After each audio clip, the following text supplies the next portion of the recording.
Hi friends, welcome back to my channel maths for all. ఇప్పుడు exercise 3.1లోని 4th రోమన్లోని third చూడండి ఒకసారి. Given ఈక్వెన్స్ ఏమి ఇచ్చినారో అవి రాసుకున్నాము. 2x + y - 6 = 0, 4x - 2y - 4 = 0. ఇందులో a1 అంటే xకి ముందున్న కోఎఫిషియంట్, b1 అంటే వైకి ముందు ఉన్న కోఎఫిషియంట్, c1 అంటే కాన్స్టెంట్ టర్మ్. విత్ సింబల్ రాసుకోవాలి ప్రతిదీ. ఇటువైపు కూడా a2 అంటే +4, b2 అంటే -2, c2 అంటే -4. ఇప్పుడు a1/a2 +2/+4, 2 1 2 2 +1/+2, b1/b2 +1/-2, c1/c2 వచ్చేసి -6/-4, 2 3 2 2 మైనస్ క్యాన్సిల్ అయితే +3/+2 అవుతుంది. Here a1/a2 not equals to b1/b2. a1/a2 1/2 +1/2 ఉంది, b1/b2 -1/2 ఉంది. అందుకోసం నాట్ ఈక్వల్ అని రాసినాం. Therefore given lines are consistent. ఈ లైన్స్ కన్సిస్టెంట్, దాంతోపాటు given lines are intersecting and have only one solution. a1/a2 not equals to b1/b2 intersecting లైన్సే కదా, అందుకోసం intersecting lines and have only one solution. Next మనం ఒక్కో ఈక్వేషన్కి ఒక box తయారు చేసుకోవాలి. ఫస్ట్ ఈక్వేషన్ వచ్చేసి 2x + y - 6 = 0. వైకి ఇక్కడ ప్లస్ సింబల్ ఉంది కాబట్టి ఇటువైపు ఇట్లే పెట్టుకున్నాము, మిగతా అటువైపు జంప్ చేసినాం. -6 జంప్ చేస్తే +6 అయింది, +2x జంప్ చేస్తే -2x అయింది.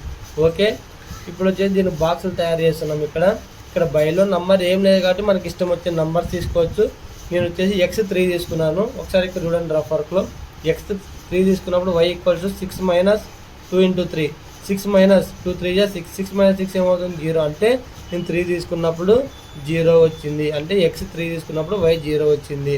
ఇప్పుడు వచ్చేసి నేను x వాల్యూ 5 తీసుకున్నాను. x వాల్యూ 5 తీసుకున్నప్పుడు y = 6 - 2 × 5, 6 - 2 5 10, 6 - 10 అంటే -4. అంటే నేను 5 తీసుకున్నప్పుడు ఏమొచ్చింది -4 వచ్చింది. అందుకోసం 5, -4 అని రాసిన. ఇది ఫస్ట్ బాక్స్. సెకండ్ బాక్స్ చూడండి, 4x - 2y - 4 = 0.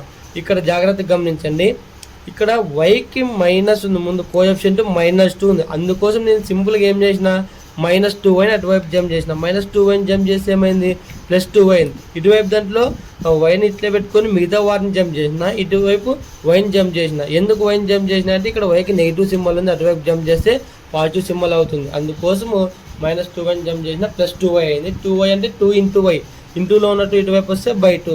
పొరపాటుని ఇక్కడ 2 ఇక్కడ 4 ఇక్కడ క్యాన్సిల్ చేయకూడదు. 2 అనేది ఈ మొత్తానికి బైలో ఉంది కాబట్టి డైరెక్ట్గా క్యాన్సిల్ చేయకూడదు. ఇప్పుడు x వాల్యూలు ఒకసారి చెక్ చేసుకోండి. బైలో 2 ఉంది కాబట్టి 2 ఉన్నప్పుడు కూడా మ్యాక్సిమమ్ x వాల్యూస్ మీరు ఏవైనా కూడా తీసుకోవచ్చు, కొన్నిసార్లు చెక్ చేసుకునేది మంచిది. ఇప్పుడు నేను x వాల్యూ ఏం తీసుకున్నా 2, అందుకే 4 × 2 -4, 4 2 8, 8 - 4 వచ్చేసి 4, 4/2, 2 1 2 2 అంటే నేను x2 తీసుకున్నప్పుడు y వాల్యూ కూడా 2నే వచ్చింది.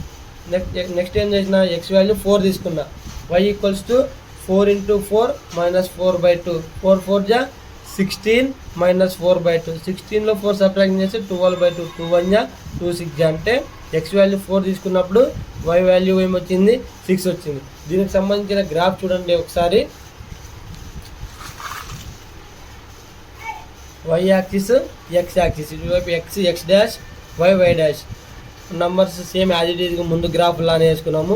ఫస్ట్ ఏమొచ్చింది ఒకసారి చూడండి. ఫస్ట్ ఏమొచ్చింది మనకి 3, 0. 3, 0 అంటే x యాక్సిస్ పైన 3, y యాక్సిస్ పైన 0. x యాక్సిస్ పైన 3 ఇక్కడ ఉంది, y 0 అంటే ఈ లైన్ పైన వస్తుంది.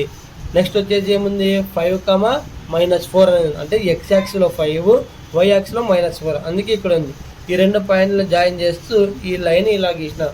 నెక్స్ట్ చూడండి సెకండ్ బాక్స్ చూడండి, ఏముంది 2, 2. నేను 2 x value 2, y value 2, x2 y2 ఎక్కడ వస్తుంది ఇక్కడ వస్తుంది కాబట్టి ఇక్కడ పాయింట్ పెట్టిన. Next x4 y6, x యాక్సిస్లో 4, y యాక్సిస్లో 6 ఎక్కడ వస్తుంది ఇక్కడ వస్తుంది. ఇప్పుడు ఏం చేసిన ఈ రెండు పాయింట్స్ని జాయిన్ చేసిన. ఈ విధంగా జాయిన్ చేస్తే నాకు ఏం వచ్చింది xకి yకి ఎక్కడ కలిసింది అంటే 2 దగ్గర కలిసింది. అందుకోసము x = 2 పెట్టినాను, y = 2 పెట్టినాను. ఓకేనా.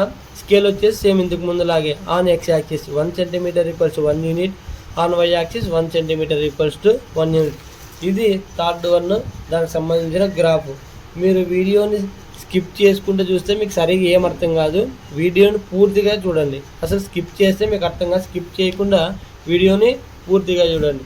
మీకు ఈ వీడియో నచ్చినట్లయితే లైక్ చేయండి, షేర్ చేయండి, సబ్స్క్రైబ్ చేయండి. పక్కనే ఉన్న గంట సింబల్ని నొక్కండి. Thank you.